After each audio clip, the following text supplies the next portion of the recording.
सबसे पहले बड़ी खबर, वाराणसी में बीजेपी के मुख्यमंत्रियों को कॉन्क्लेव शुरू हो चुका है और प्रधानमंत्री मोदी 12 राज्यों के मुख्यमंत्रियों के साथ बैठक कर रहे हैं। इस मीटिंग में विकास के कामों के साथ चुनावी रणनीति पर मंथन होगा। ये बैठक दोपहर 2 बजे तक चलेगी।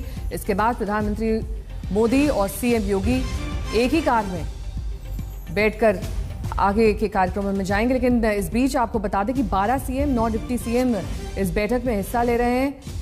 विकास के कामों का खुद सीएम जायजा ले, किस तरीके से ये काम आगे बढ़ रहे हैं, कहां तक पहुंचे हैं, इन सभी बातों पर इस बैठक में चर्चा की जाएगी।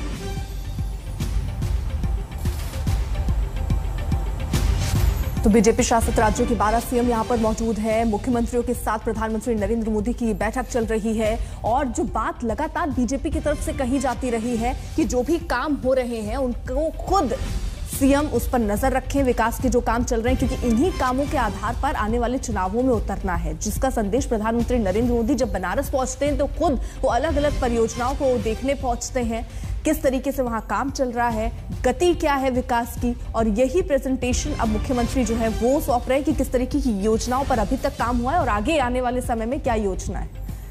हिमांशु मिश्रा हमारे साथ, हमारे सहयोगी इस वक्त जुड़ चुके हैं। हिमांशु, किस तरीके की जानकारी अभी तक जो ये बैठक चल रही है, कौन कौन से राज्यों के मुख्यमंत्रियों ने अपना प्रेजेंटेशन दे दिया है? देखिए, पहले जो है विनय सहस्त्रबुद्धे की तरफ से जो है गुड गवर्नेंस को लेकर प्रेजेंटेशन दिया जाएगा। फिर भूपेंद्र यादव जो श्रम मंत्री हैं उनकी तरफ से एक प्रेजेंटेशन होगा कि काम को कैसे स्पीडी वर्क में किया जा सकता है और टाइम फ्रेम में किया जा सकता है। उसके बाद सभी राज्यों के मुख्यमंत्री एक एक करके जो है अपने राज्यों का फीडबैक देंगे और रिपोर्ट्स देंगे कि कैसे उनके यहाँ केंद्र सरकार राज्य सरकार की योजनाओं को ग्राउंड पे उतारा जा रहा है। लेकिन बड़ा सवाल यह है कि प्रधानमंत्री नरेंद्र मोदी चाहते हैं कि गति शक्ति का प्रोग्राम जिस तरीके से उन्होंने लॉन्च किया है, सभी मिनिस्ट्रियों का कोऑर्डिनेशन करके कि कोई काम किसी मिनिस्ट्री का है तो उसको कोऑर्डिनेशन कराया जाए, जिससे काम तेजी से हो और कोई भी फाइल जो है 1 से 2 दिन से ज्यादा जो है किसी मुख्यमंत्री की टेबल पे नहीं होनी चाहिए, ना किसी मंत्री की टेबल पे रुकनी चाहिए, क्योंकि अगर ऐसा होता है तो काम की रफ्तार जो है वो धीमी पड़ जाती है। और इसीलिए प्रधानमंत्री नरेंद्र मोदी की तरफ से एक चीज और जरूर कही जा रही है कि जो विकास के कार्य आप कर रहे हैं उसका ग्राउंड फीडबैक लीजिए, खुद जाइए, उसकी समीक्षा कीजिए, अगर कोई अड़चन है तो उसका समाधान कीजिए और अपने काम का प्रचार और प्रसार खुद कीजिए, संगठन को लेकर कीजिए, संगठन की सहभागिता के साथ कीजिए, क्योंकि संगठन की सहभागिता से अगर कोई काम किया जाता है तो उसको ग्राउंड पे तेजी से उतारा जा सकता है और उस काम का प्रचार और प्रसार भी किया जाता है। और यही कारण है कि 5 राज्यों के विधानसभा चुनाव है और प्रधानमंत्री नरेंद्र मोदी की तरफ से यह साफ कह दिया जाएगा कि आपको अब संगठन को साथ लेकर ही काम करना है। अगर आप संगठन के काम को साथ लेकर नहीं काम करेंगे तो चुनाव में उसका नुकसान जो है आपको हो सकता है। जिस तरीके से 2018 के चुनाव हो, 2019 में विधानसभा चुनाव हो, उनमें इसी तरीके के नुकसान बीजेपी को हुए थे कि संगठन अलग काम करता था, सरकार अलग काम करती थी। वो प्रधानमंत्री नहीं चाहते और इसीलिए वो चाहते हैं कि संगठन और सरकार रेल के 2 पटरियों की तरह लौटेंगे आपके पास। ऐश्वर्या भी हमारे साथ जुड़ेंगी, उनसे भी जानकारी लेंगे। लेकिन इस बीच आपको बता दें कि काशी में आस्था के रंग के बाद सियासी तड़का भी खूब लग रहा है। प्रधानमंत्री ने बाबा के दरबार और औरंगजेब बनाम शिवाजी किया, तो वहीं अखिलेश ने भी भगवान के सामने झूठ बोलने का आरोप लगा दिया। सुबानी जंग यही नहीं थमी है, जिन्ना और गन्ना के साथ निजी हमले भी अब शुरू हो गए।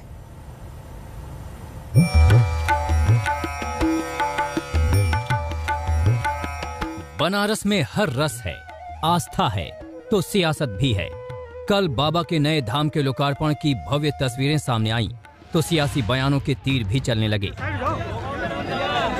पहले समाजवादी पार्टी अध्यक्ष अखिलेश यादव ने बाबा विश्वनाथ कॉरिडोर की नींव रखने का दावा किया और फिर जुबानी जंग तेज हुई तो उन्होंने भगवान के सामने झूठ न बोलने की सलाह भी दे डाली। बीजेपी इस तंज पर कहां रुकने वाली थी? अभी तक उन्होंने अपना दिया हुआ किस काम का उद्घाटन किया? अगर एक काम बता दीजिए हमें आप लोग, और फिर हम दूसरे प्रदेश की बता दें। ये जो एक्सप्रेसवे बन रहे थे ये समाजवादी सरकार के बने हुए हैं और कम से कम भारतीय जनता पार्टी को हमारे और आपके सामने झूठ बोल लें।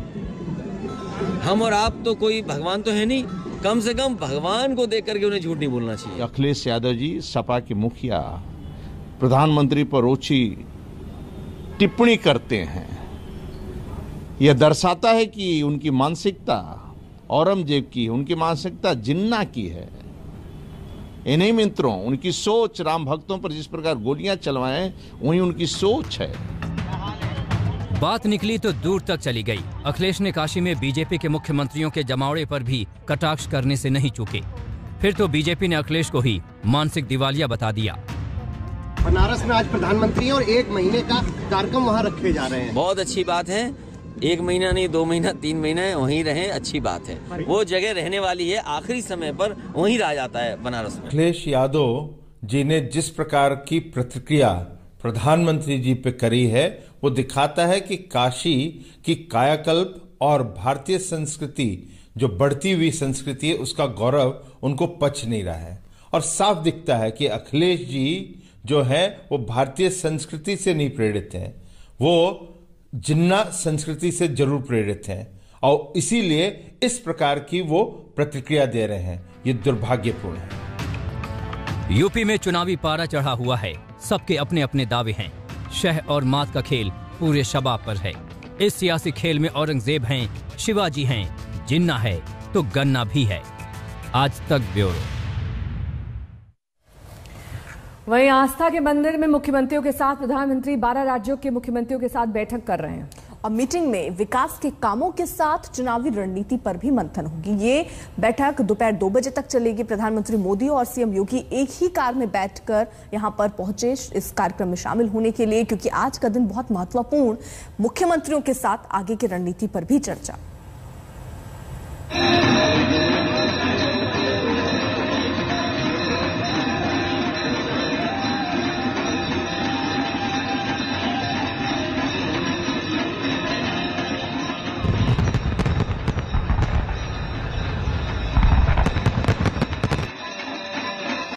भव्य काशी, दिव्य काशी विश्वनाथ को निहारने और नमन करने के बाद गंगा की धारा में सियासत की बातें भी हुई। गंगा आरती देखने के बाद प्रधानमंत्री ने क्रूज पर ही बीजेपी राज्यों के मुख्यमंत्रियों के साथ बैठक की। बैठक करीब रात 8 बजे शुरू हुई और आधी रात तक चलती रही। प्रधानमंत्री ने मुख्यमंत्रियों से सुशासन और केंद्र सरकार की योजनाओं से लेकर राज्यों की प्रगति पर चर्चा की। रात की चर्चा दिन में आगे बढ़ी। वाराणसी के BLW गेस्ट हाउस में मुख्यमंत्रियों का कॉन्क्लेव जारी है। प्रधानमंत्री मोदी बीजेपी शासित 12 राज्यों के मुख्यमंत्रियों से प्रेजेंटेशन ले रहे हैं। इनमें यूपी, गुजरात, गोवा, हरियाणा, हिमाचल प्रदेश, MP, असम, अरुणाचल प्रदेश, कर्नाटक, मणिपुर और त्रिपुरा के मुख्यमंत्री शामिल हैं। ज्यादा जोर विधानसभा चुनाव वाले राज्यों पर है। माननीय मोदी जी के प्रधानमंत्री बनने के बाद पूरे देश के अंदर हमारे सभी धार्मिक स्थलों की और इन सब का उत्थान हुआ है। जगह जगह पर जो काम सैकड़ों वर्षों में कभी किसी ने सोचे नहीं थे, वो मोदी जी के नेतृत्व में सब साकार हो रहे हैं। सारे आज भव्य हमारा जो है काशी बन गया है, भव्य काशी, दिव्य काशी। यहाँ का कॉरिडोर आज दुनिया का एक प्रमुख स्थल बन गया है। अयोध्या धाम बनने जा रहा है। हमारा केदारपुरी में भी जो है भव्य दिव्य निर्माण कार्य चल रहा है, वहाँ भी शिलान्यास हो गया है। बद्रीनाथ जी में भी हो रहा है, जगन्नाथपुरी में। पूरे देश के अंदर आज धर्म के प्रति और धार्मिक जो उत्थान है माननीय मोदी जी के नेतृत्व में लगातार चल रहा है। लगभग 350 साल पहले माँ अहिल्याबाई होलकर ने मंदिर का पुनरुद्धार किया था और 350 साल बाद भारत के यशस्वी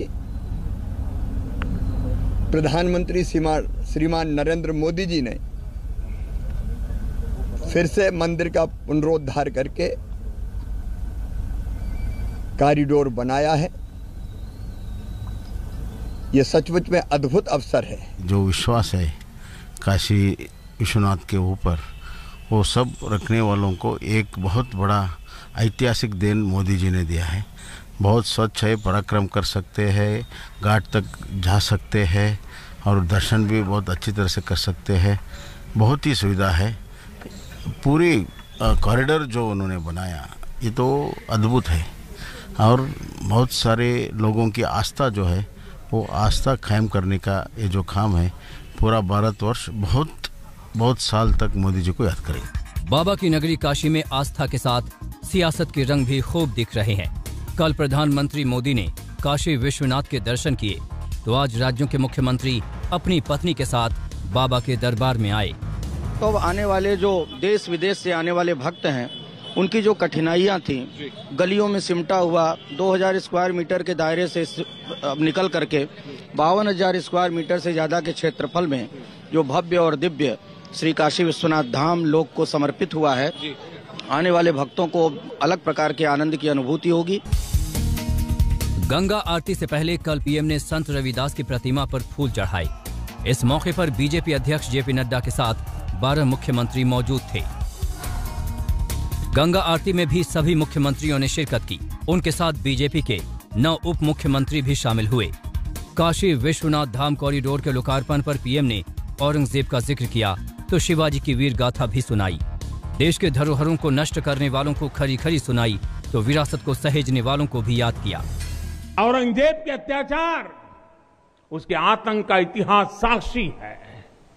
जिसने सभ्यता को तलवार के बल पर बदलने की कोशिश की, जिसने संस्कृति को कट्टरता से कुचलने की कोशिश की, लेकिन इस देश की मिट्टी बाकी दुनिया से कुछ अलग है। यहां अगर औरंगजेब आता है तो शिवाजी भी उठ खड़े होते हैं। काशी विश्वनाथ धाम का लोकार्पण भारत को एक निर्णायक दिशा देगा, एक उज्जवल भविष्य की तरफ ले जाएगा। ये परिसर साक्षी है हमारे सामर्थ्य का, हमारे कर्तव्य का। अगर सोच लिया जाए, ठान लिया जाए तो असंभव कुछ भी नहीं है। काशी के बाद बीजेपी के मुख्यमंत्रियों का अगला पड़ाव अयोध्या है। उम्मीद तो बस यही है कि शिव के बाद भगवान राम भी उसके सियासी बेड़े को पार लगाएंगे।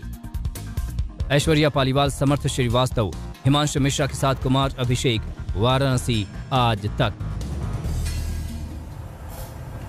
हमारी सहयोगी ऐश्वर्या पालीवाल इस वक्त तमाम जानकारी के साथ जुड़ गई हैं। ऐश्वर्या, जिस जगह पर आप खड़ी हैं वहां पर क्या कार्यक्रम होने वाला है, क्या तैयारियां हैं? देखिए, मैं पहले तो आपको दिखाऊं कितना भव्य मंदिर है ये, जहां पे प्रधानमंत्री लगभग 3 बजे आज पहुंचेंगे। स्वर्वेद मंदिर है ये, 140 फुट की ऊंचाई है इसकी, और यहाँ पे पूरी तैयारियां चल रही हैं प्रधानमंत्री के लिए। देखिए, और शुरुआत के अंदर ये जो सीढ़ियां ऊपर जा रही हैं, थोड़ा सा मैं आगे बढ़ूंगी और आपको दिखाऊंगी बड़े बड़े कटआउट्स उत्तर प्रदेश मुख्यमंत्री योगी आदित्यनाथ के, और बाजू में बहुत बड़ा सा कटआउट प्रधानमंत्री नरेंद्र मोदी। ये सब यहाँ पे तैयारियां चल रही हैं। जितने भी मुख्यमंत्री आए हुए हैं बीजेपी स्टेट्स के, वो सभी इस कार्यक्रम के अंदर शामिल होंगे और यहाँ से ही वो सब अयोध्या की तरफ प्रस्थान करेंगे। तो हम देख रहे हैं कि एक मंदिर के बाद दूसरा मंदिर। ऐश्वर्या, नजर बनाए रखिए, 3 बजे के आसपास वहां पर गतिविधियां तेज हो जाएंगी जब प्रधानमंत्री वहां पहुंचेंगे। वक्त एक छोटे से ब्रेक का चला है, बने रहिए हमारे साथ, देखते रहिए आज तक।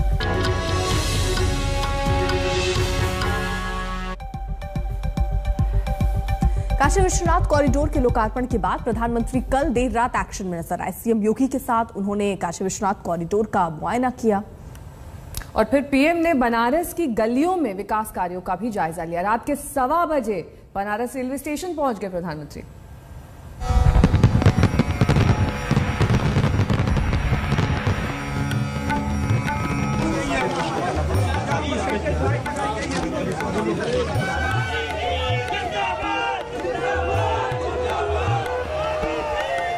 देर रात का वक्त था, लेकिन जाग रही थी काशी, जाग रहे थे प्रधानमंत्री नरेंद्र मोदी। दिन भर के लंबे कार्यक्रम के बाद भी चेहरे पर थकान के निशान नहीं। देर रात जब पीएम मोदी काशी विश्वनाथ कॉरिडोर के निरीक्षण करने निकले तो गोदौलिया पर मौजूद सैकड़ों लोगों ने मोदी मोदी के नारे लगाकर उनका स्वागत किया। पीएम मोदी ने भी हाथ हिलाकर सबका अभिवादन स्वीकार किया।